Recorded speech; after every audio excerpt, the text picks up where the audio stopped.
Bonjour et bienvenue sur la chaîne, je vous retrouve aujourd'hui pour faire le petit point lecture de la semaine. Installez-vous confortablement, c'est parti. Voici plus ou moins la pile parce qu'il y a plus de choses, mais j'ai déjà été rendre certaines choses à la bibliothèque. Voici ce que j'ai sous la main et on va démarrer. Je commence par la BD et j'ai lu celui-ci qui est une BD Hercule Poirot, le crime d'Halloween. C'est une histoire que j'avais déjà lue, il me semble, l'automne passé ou il y a 2 ans, je sais plus. J'avais lu le livre de Agatha Christie avec cette histoire et j'ai vu que cette BD venait juste de sortir dans cette collection où on retrouve le personnage d'Hercule Poirot que j'aime beaucoup. J'en ai déjà plusieurs qui sont tous lus et c'était très sympathique. C'est très sympathique de suivre les histoires via le format BD. En tout cas, moi, j'apprécie. Donc, j'ai pas hésité longtemps et je me suis pris ces 2 petites BD et je les lus dans la foulée. Donc, au niveau des planches, c'est vraiment très travaillé. Je vous montre un petit peu ce que ça donne. C'est vraiment très très beau. Je pense que je vous ai fait aussi dans l'introduction des petits plans. Donc je vais pas vous montrer ça pendant des heures. Mais franchement c'est très joli. À l'arrière c'est comme ceci. Ça se déroule évidemment à la saison d'Halloween, donc c'est pas trop le moment, mais j'avais envie de le lire dans la foulée, ce qui est fait. Donc c'est une histoire très sympa où on retrouve évidemment Hercule Poirot.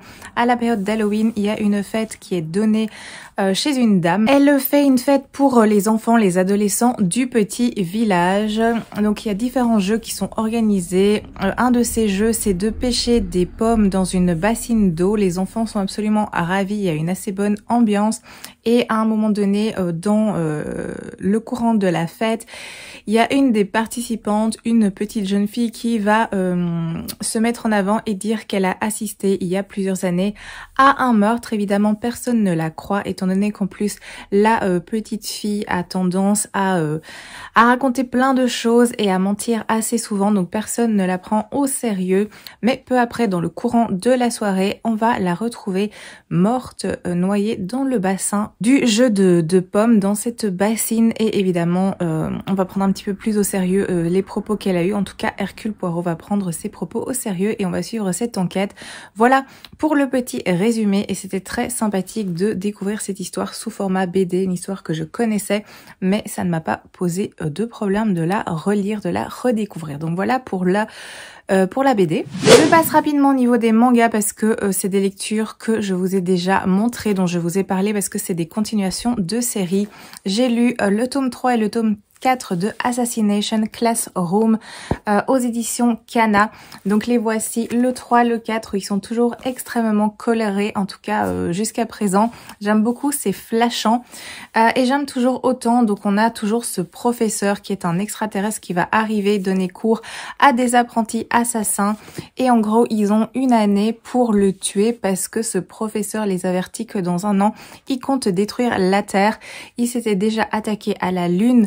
Et là, c'est le tour de la Terre et du coup, ces jeunes apprentis assassins tentent de le tuer et ce n'est pas chose aisée. Il y a d'autres personnages qui vont intervenir dans ces tomes 3 et 4. On a des nouveaux venus et c'est vraiment très sympa. Il y a de l'humour, ce personnage du professeur qui est un extraterrestre qui est censé être détestable et en fait très attachant. Donc c'est très chouette comme manga. Je passe un bon moment. Je vous montre un petit peu l'intérieur des planches. Alors c'est pas ce que je préfère au niveau du dessin, mais ça reste très agréable à suivre malgré tout. Voilà un petit peu ce que ça donne. Donc super petit moment avec cette continuation de série. Je sais pas exactement combien il y en a. Tiens, je vais regarder. Alors apparemment il y a 21 tomes et un hors série. Donc j'ai encore de quoi faire. Je compte poursuivre parce que je passe un chouette moment et j'aimerais bien aussi avoir le fin mot de cette histoire et voir ce qui va un petit peu arriver à ce personnage du professeur et ses élèves. Alors, autre manga que j'ai continué, c'est l'Attaque des Titans. Je vous avais présenté ce manga il y a aussi quelques semaines moi-même. Quand j'avais commencé, j'avais lu les 5 premiers et là j'ai poursuivi de 6 à 10. C'est des emprunts que je fais à la bibliothèque, donc j'ai déjà été les rendre. C'est une série qui comporte 34 tomes et qui est clôturée. Donc ici j'ai lu jusqu'au 10e, j'avance bien. C'était disponible à la bibliothèque, donc j'en ai profité parce que c'est une série qui est assez populaires et j'ai adoré. En fait, je les ai enchaînés à la suite lors d'une seule soirée parce que j'avais vraiment envie de poursuivre et j'avais pas envie d'en lire un par soir. J'avais vraiment envie de continuer parce que je suis prise dans cette histoire. D'ailleurs, depuis, je suis retournée à la bibliothèque parce que j'avais hâte d'avoir la suite. Donc, je vous montrerai ça après. Mais j'ai été me chercher, en fait, je peux vous montrer ça déjà maintenant. J'ai été me chercher la suite, donc du tome 11 au tome 15 pour pouvoir poursuivre et avancer dans cette saga parce que c'est de plus en plus intéressant. On a des révélations, on passe du temps avec les personnages. Il y a pas mal de personnages, donc il faut quand même bien situer. Après, c'est une histoire qui est vraiment très prenante, qui est super intrigante.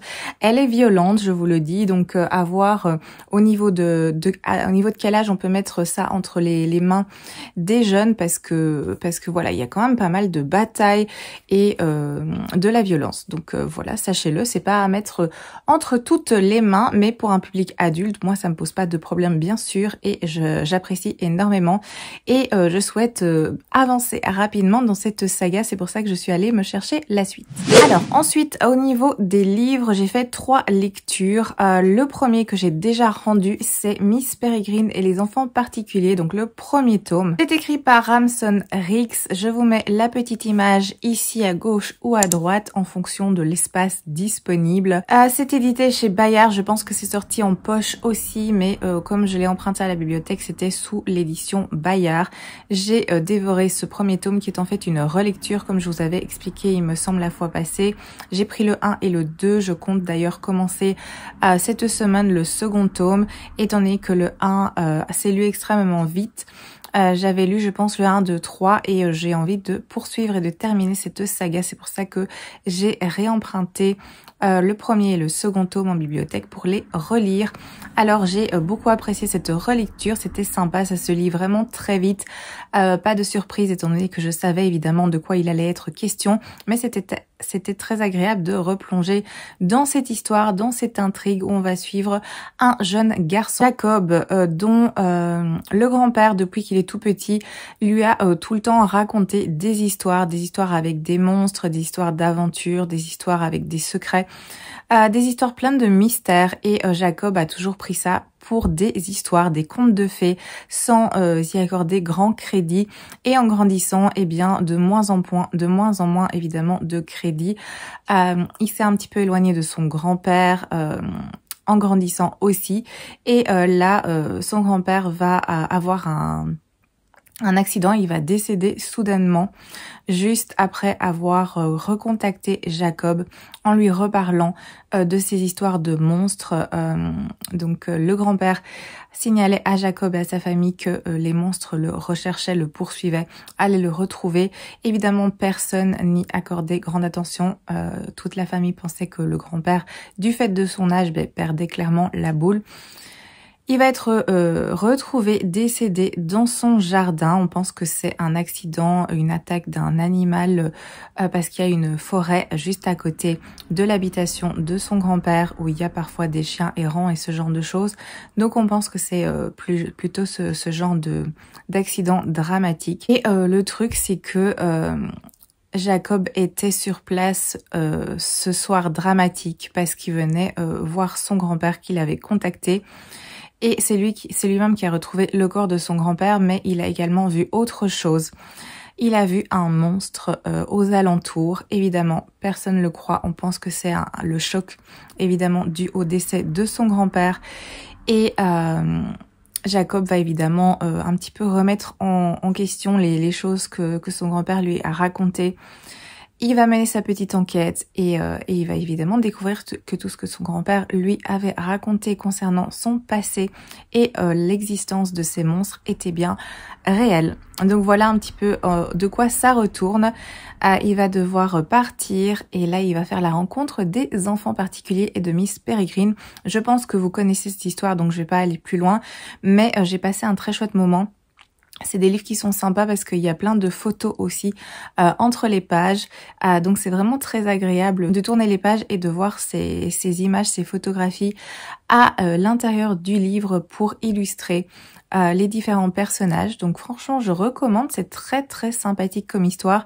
Là, comme je vous l'ai dit, je vais me lancer dans le second tome pour pouvoir vous en parler dimanche prochain. Je pense que ça pourra se lire tout aussi vite que le premier tome sans problème, donc je pense que c'est faisable. Voilà pour cette lecture. Je passe ensuite à la prochaine. Alors malheureusement, c'est une lecture que je n'ai pas appréciée, je suis assez déçue. Il s'agit du Monstrologue de Rick Yancey aux éditions Robert Laffont. C'est aussi un emprunt de bibliothèque. Je l'ai lu. Et malheureusement, ça n'a pas fonctionné avec moi. Pourtant, ça avait tout pour me plaire parce que au vu de ce qui était noté dans la 4e de couverture, on va suivre Will Henry qui est un jeune apprenti auprès d'un docteur à la spécialité des plus inhabituelles, la chasse aux monstres. Voilà, moi ça m'avait embarqué directement. Au fil des années passées à ses côtés, Will s'est accoutumé aux visites nocturnes et aux missions périlleuses, mais lorsqu'une nuit, un pilleur de tombes leur apporte une trouvaille particulièrement macabre, Will et son maître se retrouvent embarqués dans une vertigineuse descente au cœur de l'horreur. C'est ça qui m'avait donné super envie. En plus, c'est l'auteur de la 5e vague que j'avais lu il y a plusieurs années. J'avais bien aimé, donc j'étais quasiment sûre d'apprécier ce récit et malheureusement, ça n'a pas fait. Donc au niveau du résumé, vous avez un petit peu l'idée. On va suivre Will Henry, ce jeune garçon qui est l'apprenti du docteur Pellinor Wartrop, qui est un monstrologue. Et effectivement, un soir, il y a un pilleur de tombes qui arrive et qui leur apporte en fait un corps, un cadavre. Et ce cadavre est particulier. Et du coup, ils vont être embarqués dans une aventure assez horrifique. Voilà pour le résumé, je vais pas en dire plus. Alors, il s'agit d'un roman pour jeunes adultes, mais quand même pas tout jeune, parce que il y a quand même beaucoup de sang qui gicle, de boyaux qui volent. Voilà, il y a quand même des descriptions où on se dit ah oui, c'est quand même sanglant. Donc peut-être pas pour les tout jeunes non plus, parce que moi j'ai trouvé il y a beaucoup de passages où ça traite déjà de cadavres, de corps. Donc on a toutes les descriptions qui vont avec, c'est pas non plus poussé à l'extrême, mais c'est décrit.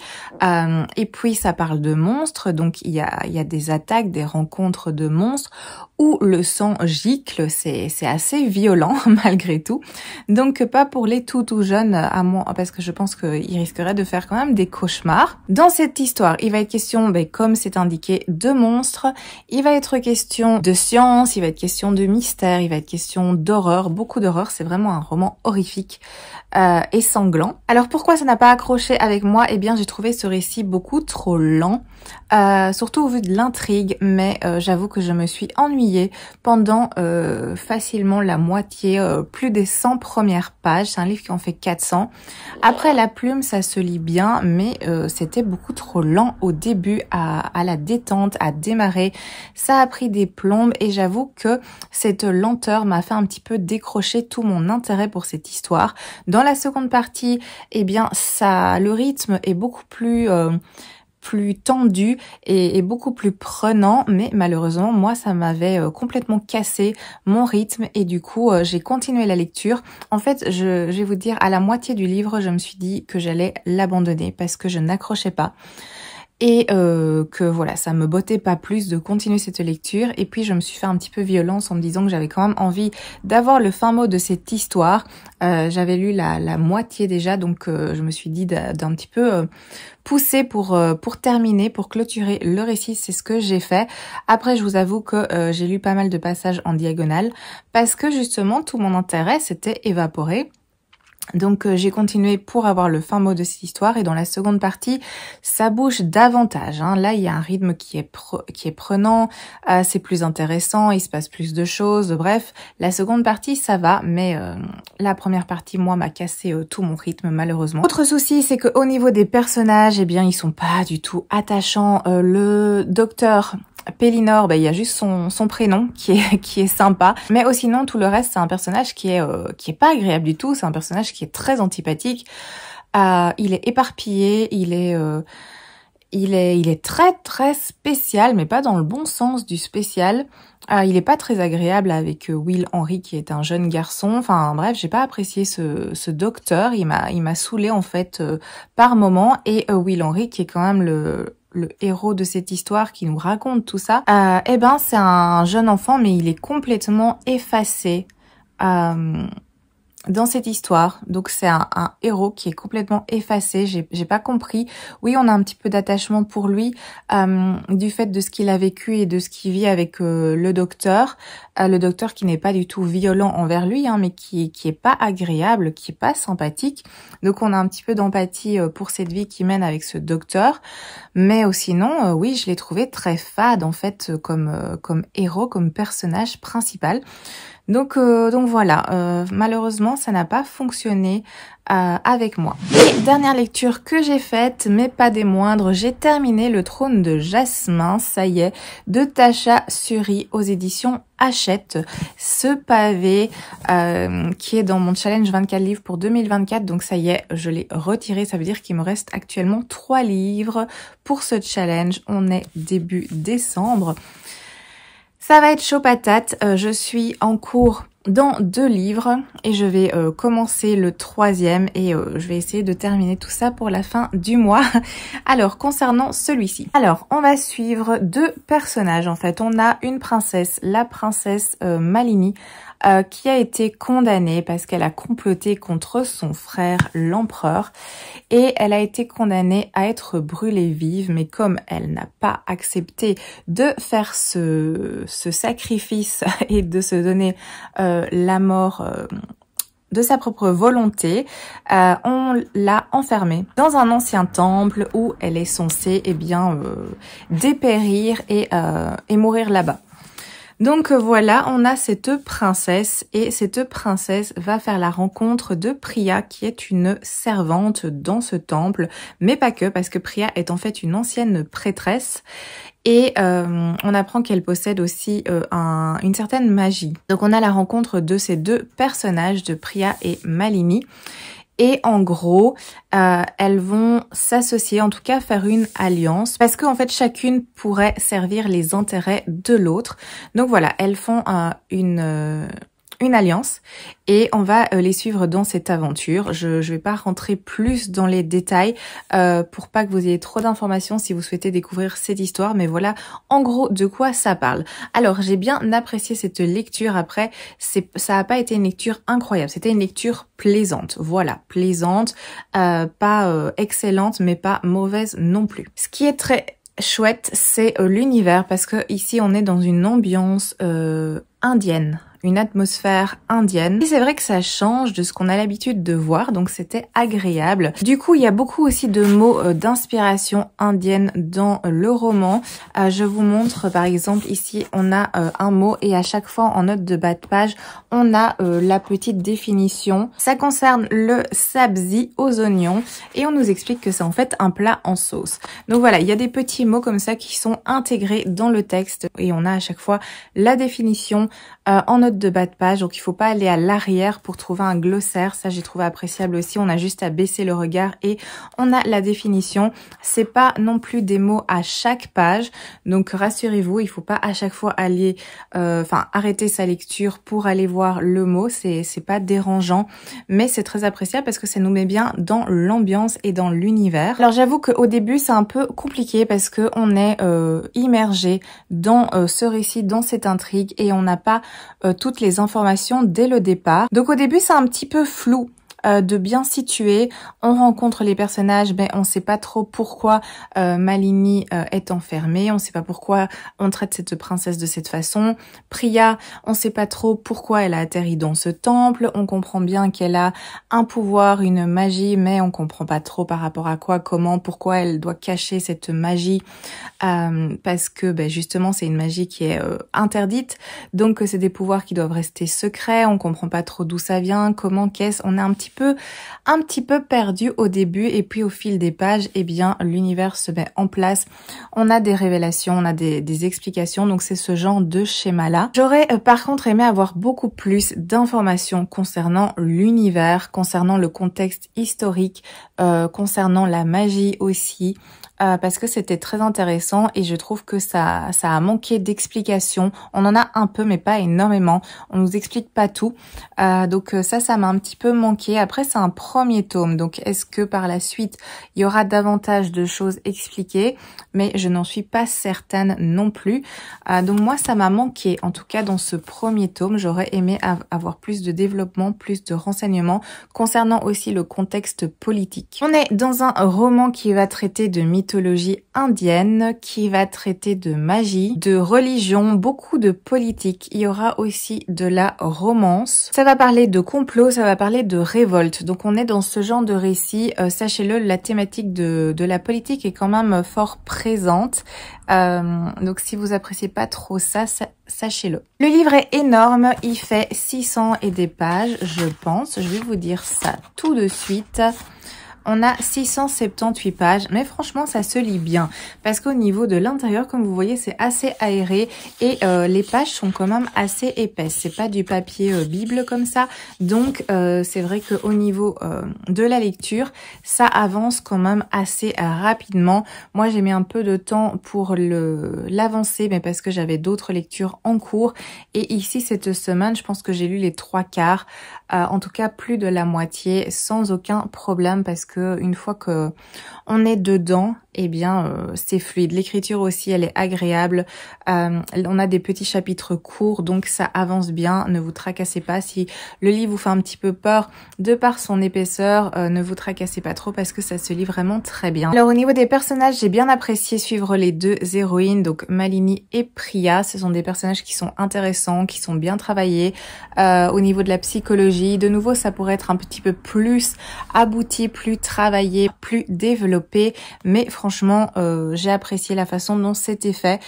J'ai apprécié ces deux personnages. Alors, il y a une romance dans cette lecture. Personnellement, moi, elle ne m'a pas convaincue et je vois pas trop ce qu'elle apporte à l'histoire. Je pense qu'on pouvait tout à fait rester sur une amitié. Au lieu d'une romance, après à voir, parce que peut-être que cette romance sert l'intrigue dans la suite, étant donné que je pense que c'est une trilogie. Du coup, est-ce que l'objectif et l'intérêt vraiment de cette romance est plus évident dans le second tome et le troisième tome, à voir si ça sert le récit pour la suite. Mais en tout cas, pour le premier tome, moi, voilà, c'est pas ce qui m'a emballé le plus. Mais sinon, une lecture agréable, comme je vous l'ai dit. Le livre est très joli. Moi, je le préfère en broché. Il existe en relié aussi, mais dans des couleurs extrêmement flashantes. Donc, j'avoue que je préfère le broché où on a du blanc avec des petites notes de couleurs par-ci, par-là. C'est beaucoup moins agressif au niveau des yeux. Donc voilà pour ce roman. Je n'ai rien lu d'autre, vu que je veux absolument avancer dans mon challenge 24 livres pour 2024 et je tente vraiment de le clôturer. Je vais vous faire le point habituel avec mes lectures en cours. Je commence par les livres audio. J'ai un petit peu avancé dans le conte de Monte Cristo. J'ai dépassé la moitié. Vous voyez, je suis à la page 575 et c'est toujours aussi sympa et plaisant comme récit. J'ai commencé plein de lectures audio, je vous le dis. Donc, il y a celle qui était déjà en cours. Je pense que je vous avais parlé de celle-ci qui est Délivrance de Jussi Adler-Olsen, le 3e tome. Donc là, j'ai bien avancé aussi parce que j'arrive plus ou moins à la moitié. Très sympathique comme lecture de suivre les aventures du département V. J'ai également Les 7 maris d'Evelyne Hugo qui est bien entamé parce que je suis à la moitié et ça me plaît toujours autant. Et j'en ai rajouté une et vous allez voir, c'est celui-ci. Notre part de nuit de Mariana Enriquez. Alors ça, c'est un des livres qui fait partie de mon challenge 24 livres pour 2024 et il existe en audio Donc je me suis dit que j'allais l'écouter de façon à avancer en fait dans cette lecture en audio et garder du temps de lecture papier pour les autres, ce qui me permettrait peut-être de gagner du temps de cette façon. Donc j'ai commencé et pour l'instant j'ai écouté ça, donc je suis à quoi, une centaine de pages, 114 pages. C'est une brique qui fait 740 pages environ, donc j'ai encore de quoi faire, mais du coup j'ai commencé cette lecture en audio. Pour les lectures papier, alors je suis toujours dans La balade de Perne, qui est un livre qui fait partie du challenge. Je suis ici, donc j'ai lu 362 pages. Donc j'avance quand même pas mal, je trouve. C'est un livre qui en fait 900. Donc j'ai lu un peu plus de 30%. Je suis au taquet pour cette lecture. Toujours celui-ci, et je n'ai pas beaucoup avancé parce que je voulais absolument clôturer Le Trône de Jasmin, mais je voudrais tellement, en fait, tellement avancer dans celui-ci, mais j'arrive jamais à trouver assez de temps pour le faire. Bref, ce sera bien fait à un moment ou à un autre. Et d'un autre côté, je me rajoute des nouvelles lectures, donc je ne m'aide pas du tout. J'ai commencé Piranèse de Susanna Clarke. Aux éditions Le Livre de Poche, et j'ai lu ceci, mais ça se lira très très bien et très très vite parce que ça c'est très fluide au niveau de la lecture. J'ai lu les 50 premières pages et je sens que ça peut se lire très très vite. Donc celui-là, j'espère bien le terminer pour la semaine prochaine pour pouvoir vous en parler. C'est un livre qui est dans mon challenge de l'automne, de la palle d'automne. Donc ce serait sympa si je pouvais le terminer pour la semaine prochaine. Ou sinon, j'ai toujours en cours Five Survive de Holly Jackson et j'ai avancé dedans. J'arrive presque à la moitié et c'est très sympa, ça se lit tout seul. Donc celui-ci aussi, j'ai comme objectif de le terminer pour la semaine prochaine et pouvoir ainsi vous en parler. Et aussi non, comme je vous l'ai dit, je ne m'aide pas vu que je me mets des nouvelles lectures. En plus, j'ai commencé les thés meurtriers d'Oxford, qui est le 11e. Oui, le 11e tome, c'est de H.Y. Anna, c'est la petite série de Cozy Mystery que j'adore. Donc je l'ai commencé, j'ai lu aussi les 50 premières pages et je voudrais le lire cette semaine et j'ai pas terminé parce que j'ai commencé hier Les Ombres de Salem de Stéphane Gallas aux éditions Michel Lafon Polar, et ça aussi ça se lit très bien parce que j'ai lu un petit peu hier avant d'aller dormir et j'ai lu les 60 premières pages. Ça se lit tout seul. Une nouvelle chasse aux sorcières commence. Apparemment, on se retrouve dans une vieille demeure de Salem où on va suivre la famille Bailey.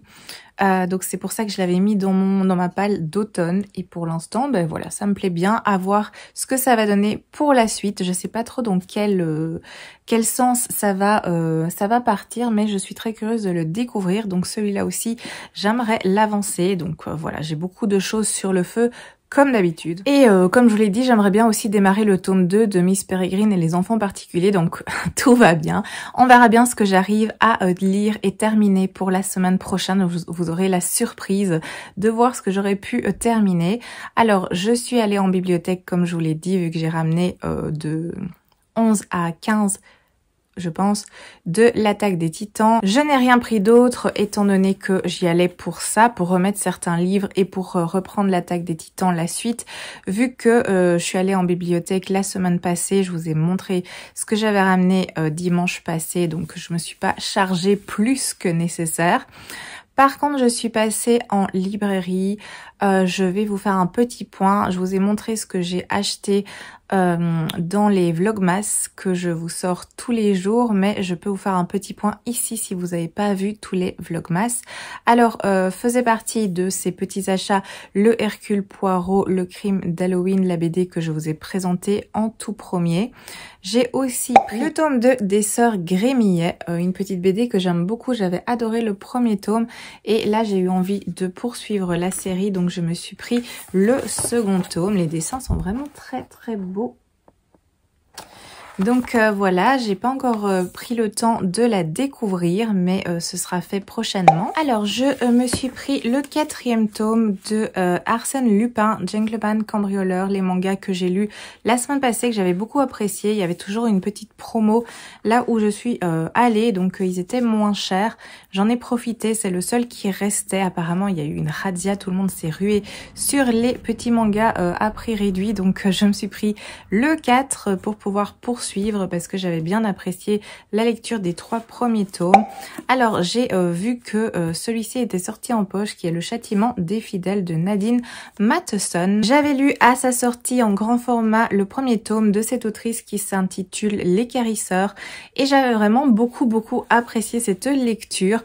Il a fallu attendre longtemps pour que la suite nous parvienne. Le premier tome était sorti en 2021, le second tome en grand format en 2023. Celui-ci vient de sortir en poche, je le savais même pas, mais je l'attendais parce que j'avais vu que le grand format était sorti, mais je voulais attendre le poche.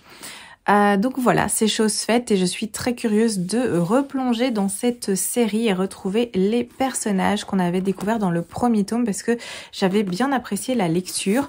Oh, sinon, je me suis pris un Cormac McCarthy. Première fois que je tente cet auteur qui me fait envie depuis un petit moment, c'est Stella Maris. On est en 1972 dans le Wisconsin et on va suivre Alicia Western, 20 ans, qui est admise dans une institution psychiatrique. Au cours des séances avec son thérapeute, elle nous livre les clés de son monde tourmenté, peuplé de figures puissantes. La grand-mère qui l'a élevée, le mathématicien Alexandre Grothendieck, son mentor, son frère Bobby qu'elle aime depuis toujours, d'un amour impossible, folle, Alicia, pas plus que l'époque qu'il a vu naître et dont la cruauté semble sans limite. Voilà, ça m'a tenté ce côté psychiatrie. Donc j'ai eu envie de découvrir la plume de cet auteur et j'ai pris celui-là, pourquoi pas. Oh sinon, j'ai fait un petit achat sur Vinted et je me suis pris celui-ci, This Dark Descent, en édition reliée parce que il était beaucoup moins cher finalement que son prix original bien sûr, et en plus il est en état neuf, mais ça c'est la condition quand j'achète sur Vinted. Donc voilà, j'ai eu envie de découvrir cette histoire où il est question de course de chevaux magiques. Je suis curieuse de découvrir. Je ne sais pas s'il y aura des petites vibes Skandar. D'ailleurs, il faut que je continue parce que j'ai lu le premier tome que j'avais bien apprécié de Skandar. J'ai le second tome dans ma palle que j'ai pas encore lu et le 3e tome qui est déjà sorti. Donc, il faudrait que je me bouge un petit peu. Et j'ai reçu un cadeau qui est celui-ci de Hemlock Queen de Anna Whitten, qui est le second tome, la suite de Foxglove King aux éditions Bragelonne. Je vous ai parlé de Foxglove King la semaine passée, si je ne me trompe pas. Une lecture que j'avais vraiment bien appréciée, qui parle de nécromancie, mais pas que, qui est vraiment très beau. À l'intérieur, on a cet effet holographique aussi dans le premier tome. Et au niveau de la couverture, c'est comme ça. Dans le premier tome, on a une tête de mort. Donc voilà, j'avais envie de poursuivre et du coup j'ai reçu ce livre en cadeau de mon amoureux. Donc j'ai très hâte de continuer la saga et de poursuivre cette histoire. Voilà pour mes petits achats de la semaine. Je pense que je vous ai dit tout ce que j'avais à vous dire, donc je vais vous laisser ici pour aujourd'hui. J'espère que cette vidéo vous a plu.